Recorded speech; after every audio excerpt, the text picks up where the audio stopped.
Salut tout le monde, ici Adrian Mercier. Bienvenue sur ma chaîne, dédiée à notre belle planète et aux enjeux de l'écologie.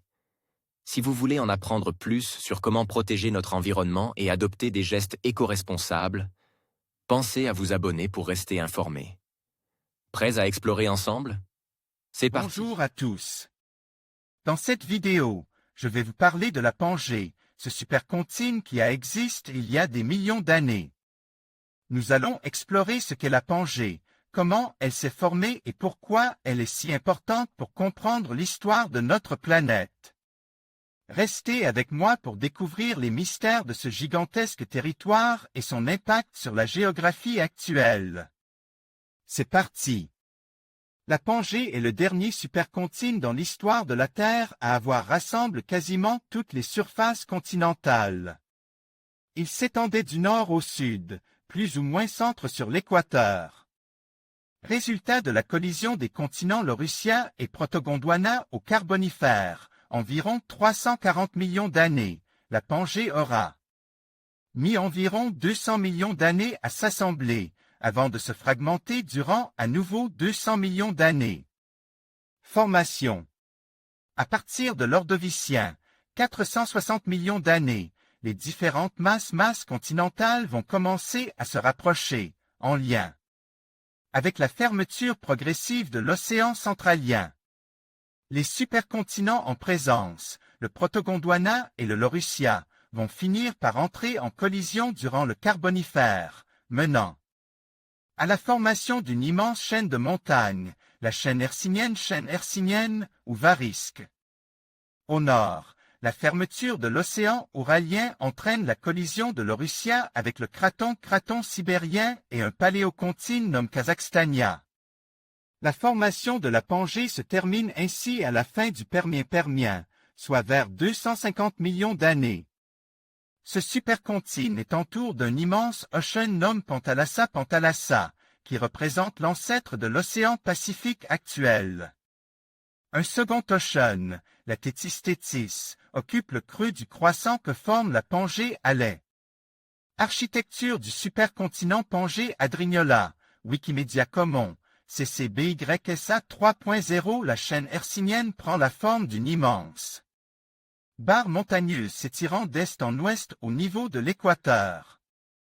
De part et d'autre s'étendent de vastes déserts, qui recouvrent alors la grande majorité des actuels continents Amérique du Nord et du Sud, Afrique et Europe. Une mer peu profonde et très salée occupe cependant le nord de l'Europe. Fragmentation. À peine sa formation achevée, la Pangée commence à se fracturer, à la fin du Permien. Cette fragmentation s'accélérait cependant à la fin du Trias, soit vers 200 millions d'années. Elle se caractérise alors par l'établissement de nombreuses zones de rift, qui vont progressivement séparer le supercontinent. Plusieurs nouveaux blocs continentaux. C'est ainsi que l'Amérique du Nord se sépare de l'Afrique, donnant naissance à l'océan Atlantique Nord. La Pangée se coupe alors en deux supercontinents, le Gondwana au sud et la Laurasia au nord. En un certain sens, la dispersion de la Pangée se poursuit toujours à l'heure actuelle. La répartition géographique des continents actuels résulte de la fragmentation de la Pangée Massiek 905, Adobe Stock Flore et Faune. La formation de la Pangée a fortement influencé le développement de la vie durant cette période. En effet, la formation d'un unique supercontinent a réduit drastiquement la superficie totale des eaux côtières, là où vivent la grande majorité des espèces marines. La concurrence qui s'en est suivie a entraîné une importante diminution du nombre d'espèces. À terre, la formation de cette immense masse continentale favorise le développement d'immenses déserts dans sa partie centrale, faiblement soumise aux précipitations dues à l'éloignement des côtes. C'est cependant durant cette période que se développent les forêts terrestres, qui font augmenter le taux d'oxygène dans l'atmosphère. Ces conditions favorisent l'émergence de certaines espèces géantes parmi les insectes et les arthropodes. À leur côte se développent de nombreuses espèces, qui seront toutefois durement touchées par l'une des pires extinctions biologiques, qui entraîne la disparition de près de 90% des espèces à la fin du Permien, 250 millions d'années. La Pangée était peuplée d'insectes géants comme cet Arthropleura, reconstitution à la taille réelle, Werner Krauss, Wikimedia Commons.